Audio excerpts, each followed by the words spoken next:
Hi and welcome everyone. We are moving into our third of our spring 2025 calls. I'm looking forward to welcoming some of you, many of you, to our call today. We've got Christina Fahey here, and I will let her in. Let's see, I think most people are just starting to come on in. So with that, I'm going to let the All right.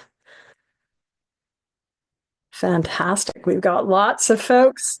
Hi, everyone. Welcome, welcome. Great to have you here today. If this is your first time you've been with us, welcome. If not, welcome back. I'm Jennifer Britton and I'm looking forward. So just let us know in chat where you're calling in from today, wherever you are in the world, and maybe what brought you here, because this is our third of three, actually of six community calls for spring 2025. Today is April the 8th, and we will be doing these bi-weekly over the next really 3 months. So let us know in chat what you are focusing on, whether it's groups, teams. We do hot topics on group and team coaching. And so just happy to be joined as well by Ivana Valet, our team lead for group coaching. Some of you have met her because she leads our Group Coaching Essentials program. And today we're talking all about engagement. So I really hope that you're going to have an experience. We're actually going to do some modeling, do some short elements as we go. Grab a notebook, grab a laptop, whatever you want to take some notes on. Because we're going to really be looking at what it means to create the pause for yourself so that you are able to really look at what is important for you in this moment. So, with that, here's our schedule for the next few weeks and months. We're back in 2 weeks looking at experiences. So, in the era of AI, which we will eventually get to on May 6th, we are really, I think, in the coaching world looking at how do we create powerful experiences? How do we really activate the human connection? And that was our focus in the last call. Quick show of hands if you had a chance to watch that or joined us. I know, Jane, you were here with us a few weeks ago. Christina, I'm not sure if you were with us. No, no, but definitely check it out. We've got a whole YouTube channel. It is at Effective Group Coach, the Effective Group Coach YouTube channel. I have been streaming for a long time. We just turned 21 years old yesterday as a business. So I think it was 2010 when I first set up the Effective Group Coach YouTube. You can tell my age, the stage, the year by my hair length, by the glasses that I have on or off. So definitely enjoy that. And there's 450 of them plus. So I will just say there's lots for you to dig into, but we really love having you here. So want to acknowledge those of you who are able to join us today. We've got Lancaster in the house, we've got Annandale, we've got Pennsylvania, we've got Italy, we've got Virginia, and yeah, it's great to have you. So hopefully you come on back. We've also got Vancouver, and I am calling in from a couple hours north of Toronto, Canada. Our work here at Potentials Realized, which we often go by Group Coaching Essentials, is all about equipping coaches with tools, resources, and skills to have better conversations in the landscape of coaching many. So when we say many, we mean you might be coaching groups, you might be coaching teams, you might normally work one-on-one, but all of a sudden have this opportunity to work with two or three leaders at a time, or be asked to come in and do work with peers. So I hope that you'll find many different on-ramps to this conversation. My work has continued to evolve, and I just wanted to spotlight, I think, an interesting and perhaps provocative podcast that was just released yesterday by the Coaching Tools Company. So some of you might be familiar with the Coaching Tools Company that used to be owned by Emma Louise Elsey. She has now sold it to Dr. Steve Jeffs and also Erwin DeGrav. And I sat down in January with Steve and Erwin to talk about the future of coaching. A lot of people call me a futurist. I think if you listen in, you'll be surprised at what I was predicting 3 months ago and what is playing out now. And so they've put this out, they've termed it, this was their title, not mine, Pioneering the Future of Coaching, Jennifer Britton on connection, creativity, and collaboration. And that really is and has been the heart of my work for the last couple of decades. I think we really are in an era with all that is on the go, whether it's AI, politics, economics, really calling people to be innovative, to really create some new ways of working and being in the world. And that's underpinning what we're talking about here. I've always been a person on the front end of technology as well. So, one of the programs we're running this spring that will become an ongoing offering throughout 2025 is the AI empowered solopreneur and coach. I'm having a lot of fun with this. I meet twice a week around AI issues where we're looking at how do you harness AI for your business. So, as solopreneurs, as one person shows, we got a lot of things to do on our to-do list. And I think AI can be a wonderful partner when used appropriately and ethically to help us scale our work without necessarily having to add a large team around us. So if you are at any stage thinking about how do I really tap into the power of AI and not have to reinvent the wheel or spend, many days going down rabbit holes online, consider joining us. This will be a program that has open enrollment at the start of every month. Part of it is on demand, but it's really helping you focus on your business. So we'll be getting to AI on May the 6th. Today, we're going to continue on with activating the human and really looking at the counterpoint to AI. So, how do we activate people in the room? And our topic today is about engagement. So, we're going to be using a number of these engagement levers. This is a framework that I introduced 5 years ago. It's hard to believe that it's been 5 years since really the world shifted with the pandemic. And these are elements that you'll want to incorporate into any group, team, or one-on-one virtual conversation. So I'm going to go through these just to set the lay of the land. This is not the heart of our conversation, but I think it's useful to think about what do you like and what makes calls different. So far, I've pretty much been talking at you. We've been using chat.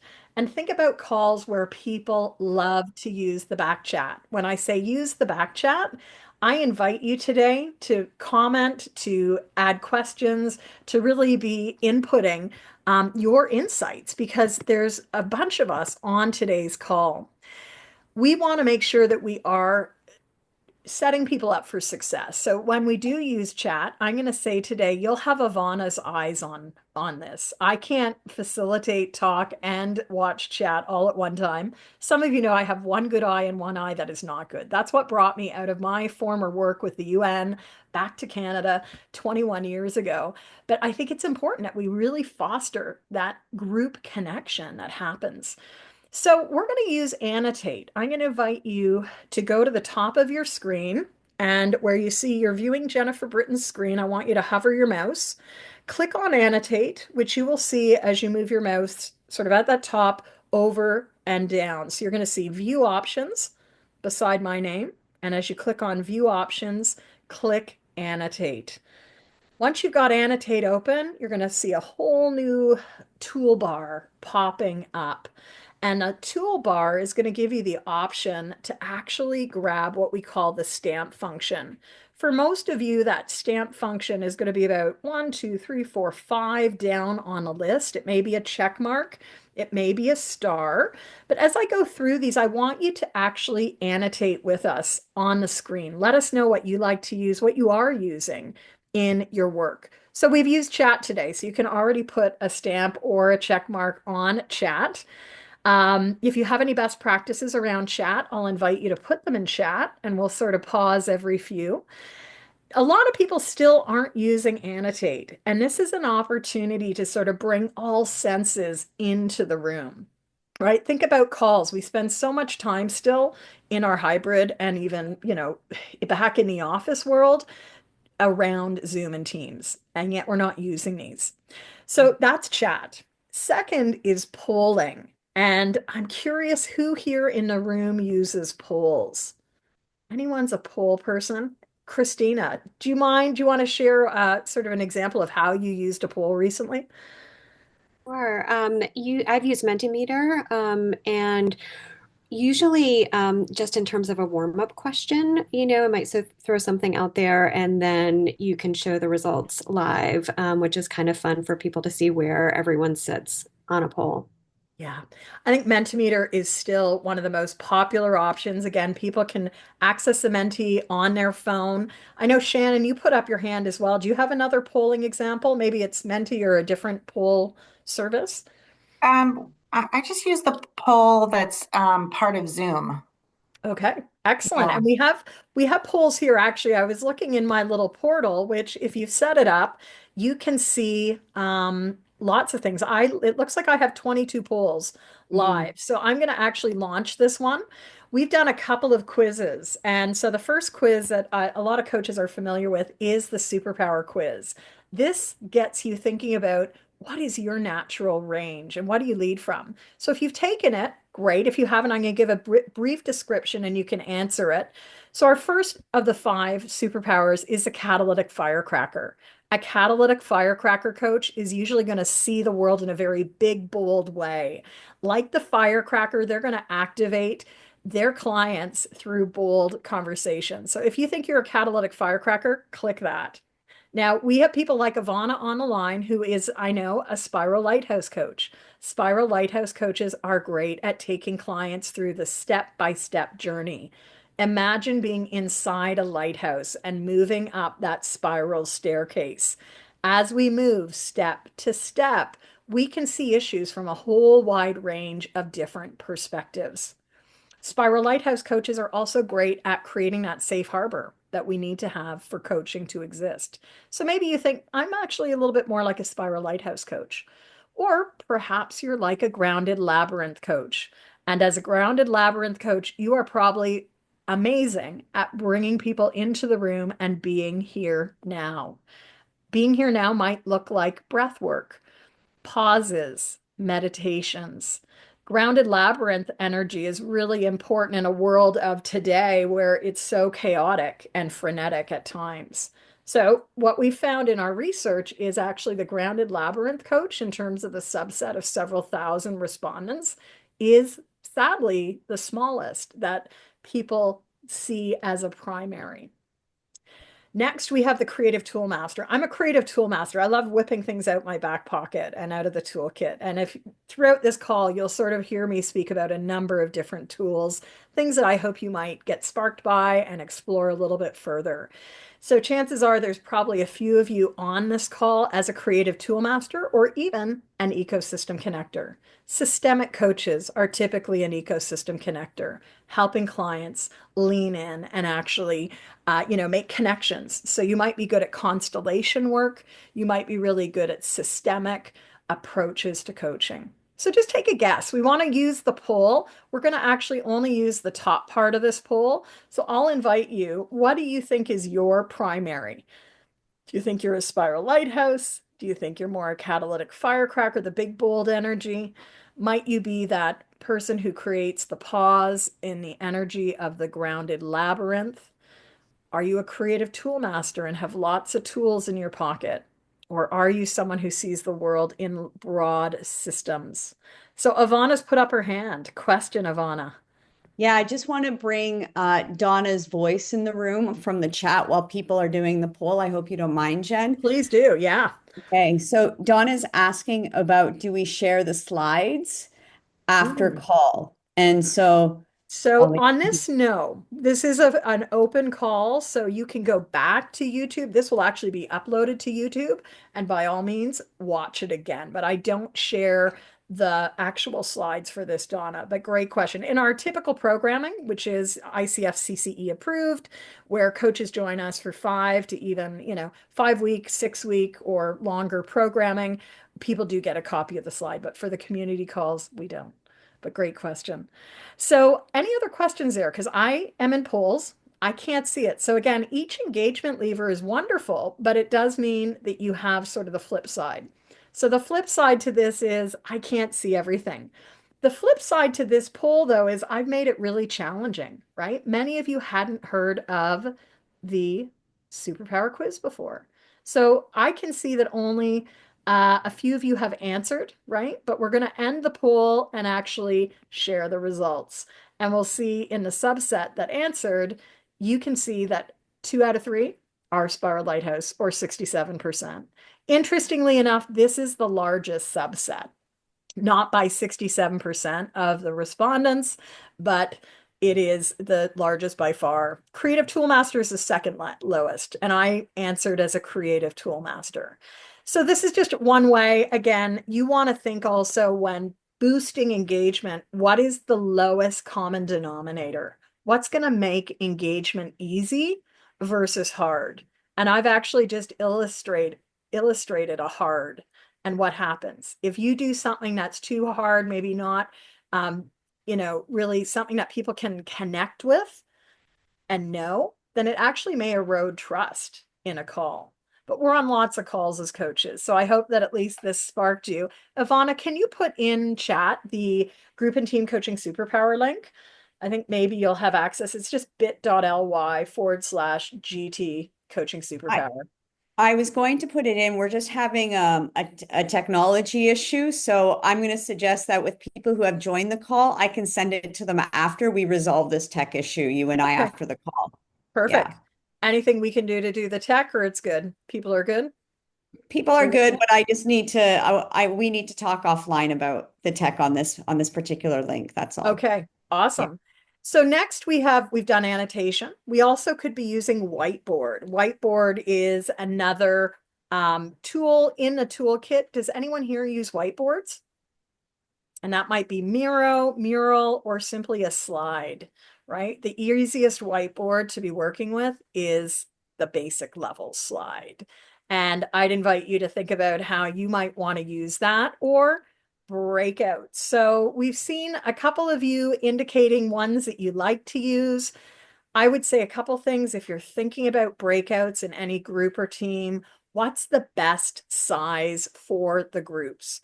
Unlike 5 years ago when people were really excited to go to breakouts, in calls like this, you'll often find drop off more than engagement.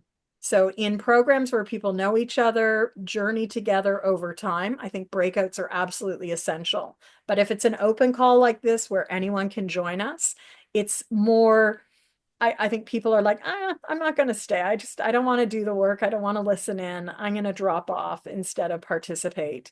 So there are a few general rules of thumb, as I would call them as a facilitator. Number one, you don't want to make your breakouts too big. Naturally, in any group, 5 or more people will break down into what we call like smaller subsets or cliques. You'll typically have a 3 and a 3 pairing.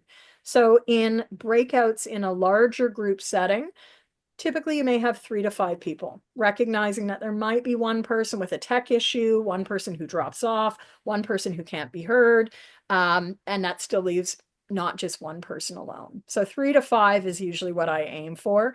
In our programming now, where groups are moving together consistently, we might actually have 2 people just partnering, or 3. And we might use breakouts at the start of a call to check in. We might use breakouts midpoint to go a little bit deeper. We will actually use breakouts towards the end of our call today, and you're invited to stay or not. I hope you'll stay. So these are just the engagement levers. You might have heard me talk about these. They're published in Reconnecting Workspaces, my 2021 book. It looks really interesting, right? Has everyone now sort of input?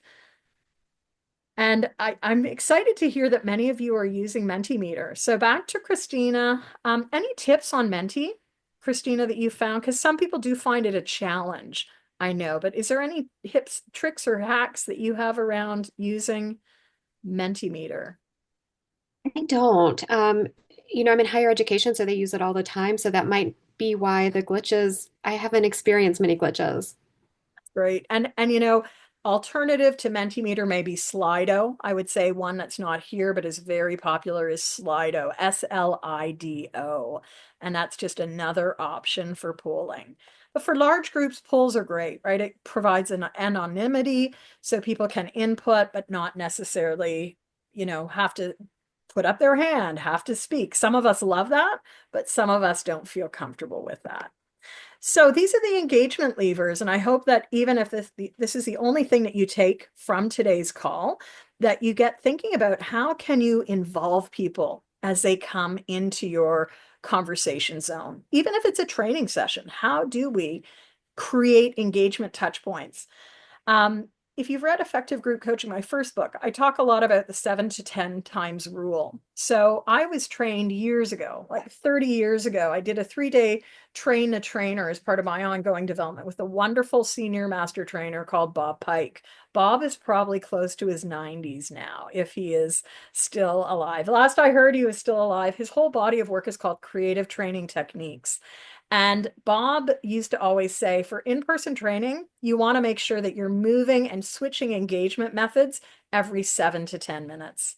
So that 7 to 10 minute shift could be asking a question, go to chat, or raise your hand if we're in the room. It could be, I want you to write this down on a Post-it note or in your journal. But that 7 to 10 minute switch really keeps the brain active. It keeps us moving and engaged in the conversation. So I'm just going to turn to Ivana. Ivana, any other questions that have come up? Any comments in chat? No, Shannon was gracious to share a page reference in Effective Virtual Conversations for people who want to know more about the levers. I would also encourage you just to go to our YouTube channel and just in this search channel within YouTube, type engagement levers and there's videos. I was trying to find one, but haven't been able to. And then Christine actually has a question. So we'll turn to questions now. Is there a reason why some levers go up and others go down? No. Great. So here's the notion. It's to really mimic a soundboard. If you're thinking of the soundboard, it's like, what's the right volume for this group or this conversation today? So they go up and down because we want to think about what's appropriate. If you have like a really technically savvy group, you're going to want to use all 5 of these. If it's a group that maybe is not as technically savvy, you might dial into chat. You might introduce annotation at low risk, like I did. You may not be doing a poll, or you may. So really be thinking about what's appropriate for the group size, the purpose of the call, as well as people's level of comfort. And, we're using Zoom, but other people may be using Teams, which isn't historically has been as sort of fluid with a lot of these different engagement levers. Yeah. So as we go to leave this section, just quick put in chat, because I want you to do that 7 to 10 minute switch, right? That engagement. Put in chat if there was one thing that you learned. And it could just be as simple as yes, or it's like you can actually name what one thing you're going to be doing differently as a result of the work. So just pop that in chat. Did you get something out of that 5 engagement levers? Because I really like it. I've shared this now with tens of thousands of people around the world since 2020. And I think it really helps people think differently, because what we want to create, even in a virtual space, is a multi-sensory experience. And so I know for some of you, annotate might be the closest to getting to multi-sensory. What would it be like, even in a virtual space, to be able to touch things, to be able to do things? And at the last part of our call today, I'm going to be sharing with you our conversation sparker sort of model of how do you get people into more of a learning process through pausing, focusing, creating, and activating. But I want to put it in the framework of making sure that we're really looking at how do we engage all senses, because we are in a one-layered environment, especially virtually. We can't go into, if you imagine on the left, it's like going into and I have plants over by my window, even though it's -8 degrees Celsius. It's like very cold out, unusually cold right now in Canada, in this part of Canada. But imagine going into a tropical garden. If you have in your city, a zoo, or if you have a botanical garden, you might have a greenhouse that even in the middle of winter, it's warm. You can walk in and you smell the air. You can smell the humidity. You can smell the plants. You can go and touch the plants if you're allowed to, and feel the warmth and feel the texture. That's a multi-sensory experience. That's part of engagement. In the flip side, you can see what happened here outside my door in the ice storm. We had a massive ice storm about 10 days ago. I lost power for more than a day and a half. And, it really was everything, like this lifeguard chair at the lake, was just coated in inches and inches or centimeters and centimeters of ice. That was a visceral experience. And so, the experiential learning model is posited on we learn through experience. We learn through moving through the world. And so for those that are in the virtual space, really want to get you thinking innovatively or creatively around how do you get people more in their space, whatever that space is, whether they're at a desk, whether they are taking a call from outside, or even as they're looking at imagining or thinking, visioning towards what they want to create. So I hope this has brought just a little bit of that sort of like experience to you. Maybe you want a little bit more cool. Certainly I want a little bit more warmth. And there is something about the smell of things. I know as coaches, we often ask questions like, what will that look like? What will that feel like? What would that, what would that enable you to do? But how often do we take people into the olfactory smell option? And I have to say, and maybe this is, and I've learned actually that this is a recessive gene that you can inherit. My grandmother could always smell. She lived till she was 99. She was a farmer. And I think about, growing up, I grew up in Toronto. I was a city kid. My dad was from the city. My mom was from the farm. My mom was a nurse, and she went to the city to not just be a nurse, but like meet her future husband. They were together for 65 years married until he passed away a few months ago. And, my parents gave my sister and I so many amazing things, including the gift of spending time at the farm so that we not just grew up as a city kid. And so we would go. I think as an adult now, I have new reflections on probably why we were shipped off so often to go to the farm. But I'll be very brief in saying I learned as a young girl with my grandmother to really activate the sense of smell. And it's traveled with me throughout the world. When I lived in the Caribbean for 15 years, I could often smell rain coming. In fact, I still can, and maybe some of you can too. But like, I think, how often do I even invite my coaching clients to think about that, right? Especially in a virtual space. We're just here. We're not activating all the things. So I'm going to go to Dorothy. Maybe you have a comment, question. What's this activating for you? I have a neighbor across the street who has a magnolia tree. Mhm. And right now it's in bloom, and a lot of the petals are littering the block. But if you're in the certain space, you can get a whiff of that smell. And I walked past it yesterday with my dog, and when I get to that place, I pause for a moment and I soak that in because I know it's fleeting and it's temporary and it's only going to be here a short time. And it's one of my favorite fragrances. Thank you for sharing that. You'll see people just going, wow, like, yeah. And just think of how smell activates memory, how it activates emotion. Ivana, it looked like you wanted to say something there. Yeah. Well, I want to tie in the superpowers to this conversation as building our range as a coach. Like if we think about this multi-sensory, practically speaking, we're really talking about that mindfulness. So bringing in more of the taste, smell, visual, what do you hear? What do you connect to? What do you feel? Really is I'm going to say a grounded labyrinth, easy way to allow people to ground in that moment, capture that moment, create that pause to do that. I just wanted to do that. And looking at the great conversation, Jen, if you don't mind, in the chat. Yeah, please. And I actually learned this when I took virtual facilitation essentials with you during the pandemic. People are talking about how they really are taking away the wanting to dip into annotate, says Dorothy. And Jane says, when to use breakouts and the optimal number.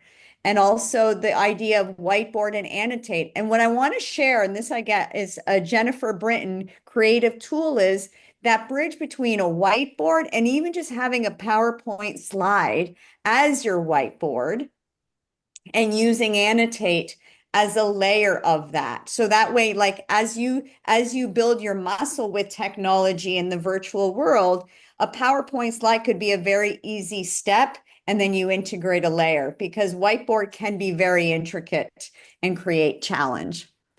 And I would say the Zoom updates now make whiteboards very complex. It can be off-putting. It can create a barrier to the conversation, which is not what we want. But if you have a technically savvy group, then activate that. So We're going to go for about 10 more minutes, so feel free to drop off. I know for some of you, I said sort of it is often like 12:30, 12:40-ish. We're going to go for another few minutes because I also want to take us into this pause, create, activate cycle and get you having an experience.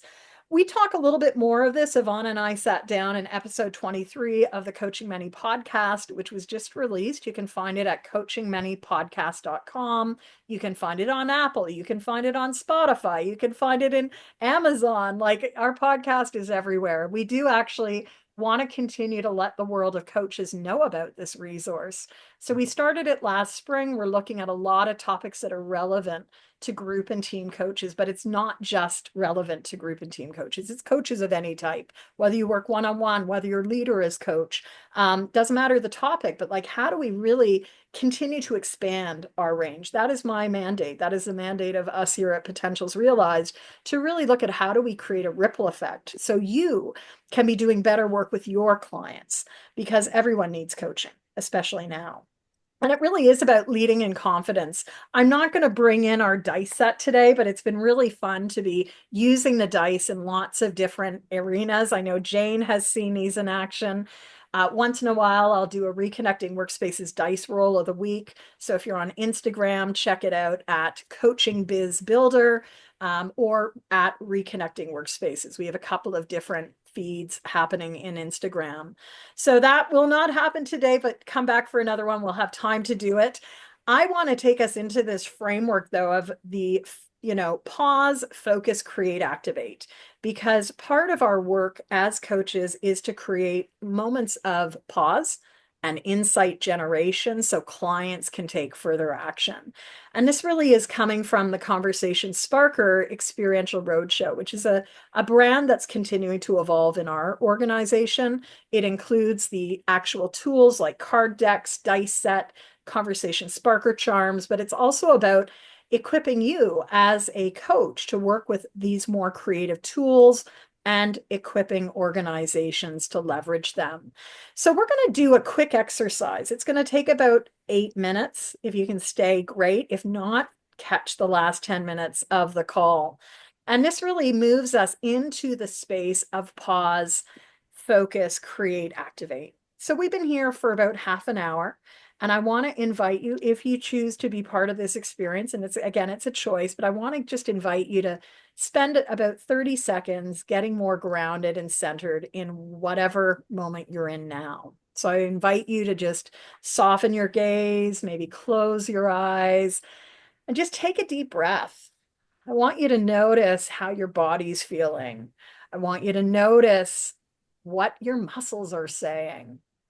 And I want you to take another deep breath in, hold it, and exhale. We operate in a world that is often so fast, but even these micro moments of pause allow us to slow down and get grounded. So maybe take another breath. And when you're ready, I'll get you to open your eyes or just come back here, because we're going to just shift into a bit of a moment to think about what's your biggest opportunity or challenge right now. We're not going to have time to share this. This is just for your work, but there might be some value in just having a micro moment to think about what is your current biggest opportunity or challenge. I'm going to set my timer, and we won't use the timer on Zoom. I'm going to just set my other timer here for about a minute. I'd invite you to grab a pen and a piece of paper. Again, this is just for you. You can share if you want, but you don't have to. What's your biggest opportunity or challenge? Write it out. Make it real. Maybe give it a visual. But take a minute to think about what's your biggest opportunity or challenge right now. This is our focus stage.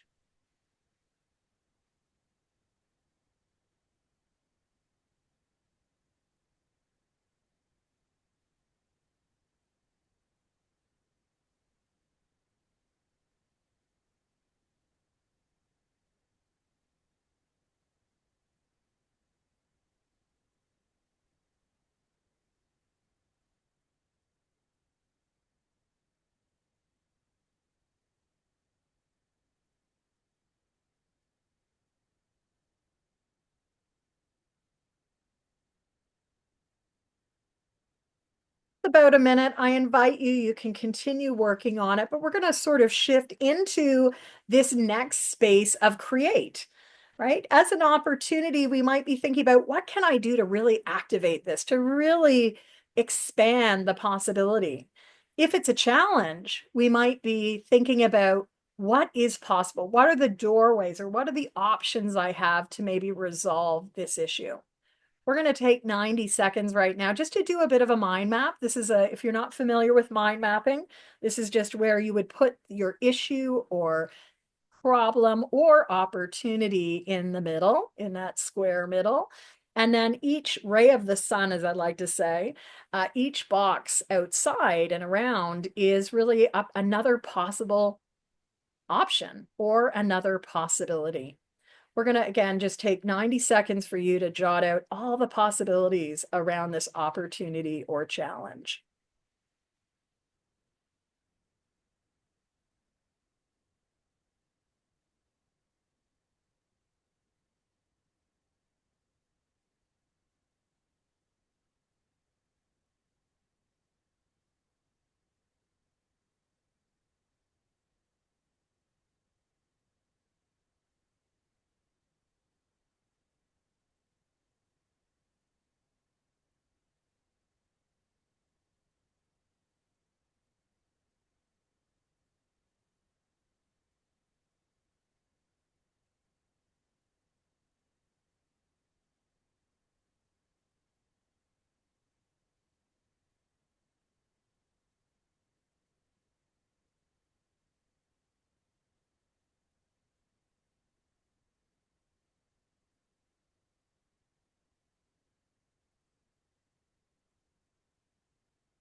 All right, you can keep going on this, but I do want to also take us to the next stage of this frame, which is activate.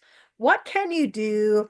You know, I like to use the term like, what can you do to activate or 10x your success, be successful? And a couple of things that we consider are our strengths. Maybe you're familiar with your strengths. We've talked a little today about our superpowers. So if you're familiar with the superpower framework, maybe there's something that you naturally do and can activate to help you with this opportunity or challenge. Maybe there's some allies and partners you have that you can call upon, or other resources that exist within your system that you can use to really make sure that this opportunity does get sort of does become a reality, or even that the challenge is minimized. So we're going to take 90 seconds now to look at your list, look at what came up in your mind map, but now to think about what do you have that you can draw upon to really start moving the needle, whether you feel like it's a rocket ship or simply a tortoise moving along, which is okay. What can you do to activate? We'll take 90 seconds so that you can actually feel that you're leaving with some possible next steps. This is the next steps part of any conversation.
What I'm going to invite you to do now, just in interest of time, is to maybe, step into that helicopter. Imagine that you're at the top of a mountain peak, alternatively, and look at what has come up, what has emerged on your piece of paper. I want you to perhaps circle one or two very concrete things that you can either embody, right? Back to our what does it look like, smell like, feel like? What can you really embrace out of this exercise? Or if you're more practical like I am, what is the thing that you actually could put into practice in the next 24 to 48 hours? So before we wrap up this call, I want to give you one more gift of 60 seconds of reflection. What's the one or two things that you want to take from your work on this opportunity or challenge? Circle it, identify it, maybe even put it in your schedule.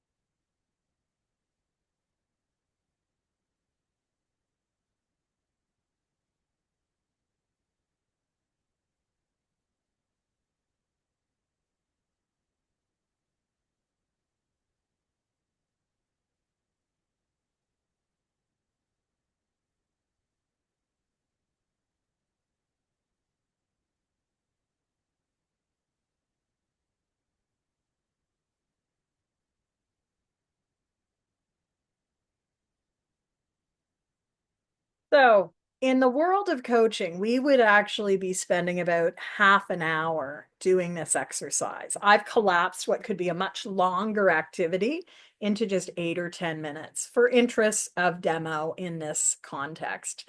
Again, this is part of the conversation sparker framing, but we've seen how this really can create some clarity, even in small moments. So, did anyone have a real clear what's next or how you feel about this topic based on that 8, 9 minutes that we were working around this opportunity or challenge? Anyone get some real clarity?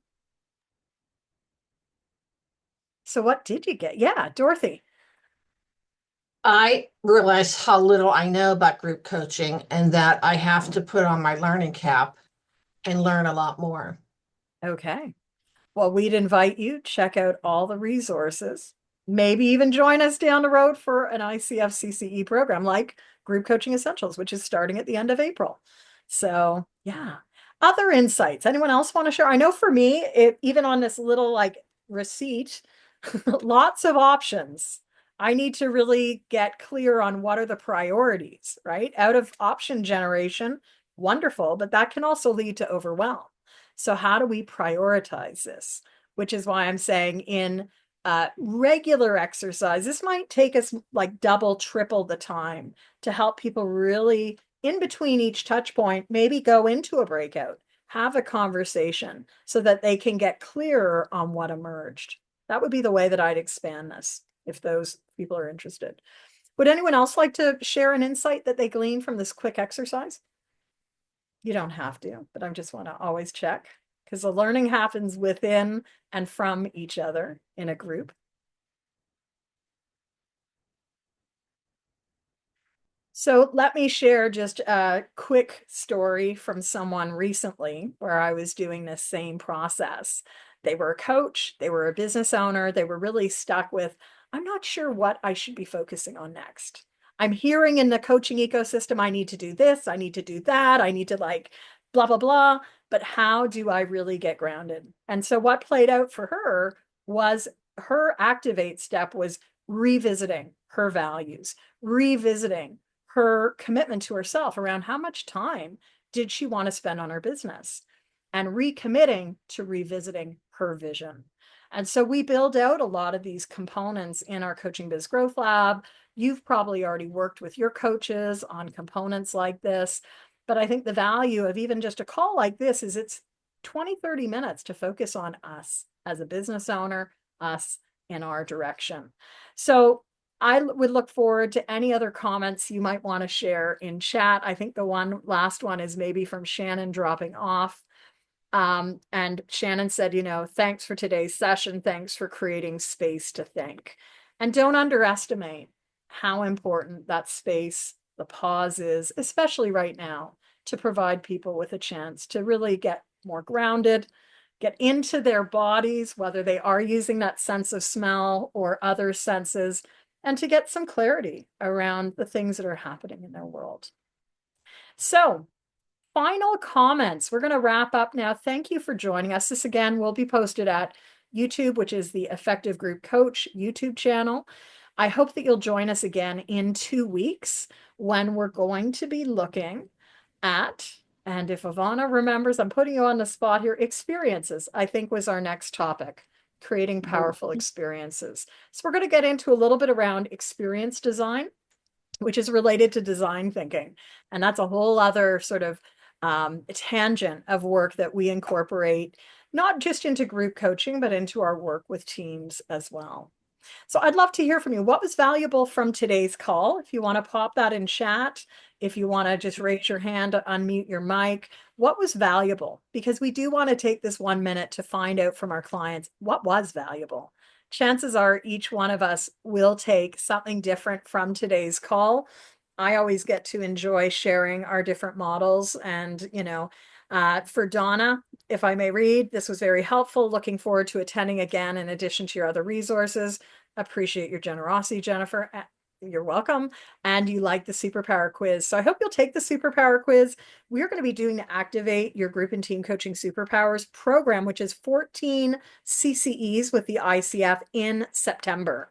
That program will launch the first Friday of September, and it's a 6-week program to explore not only your superpowers, but thinking about it in a context of people you're partnering with as well. For Dorothy, she loved the exercise. I'm glad we took the time to do that. For Jane, it was a pause point.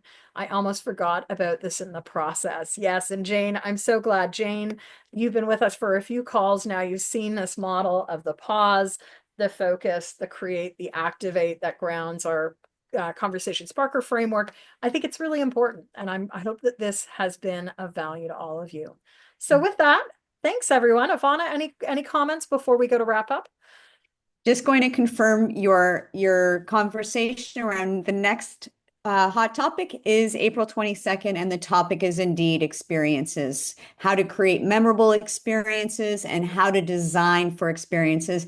And it's same place, same time. So join us on Jen's Zoom ID, which is what you use to actually join us here.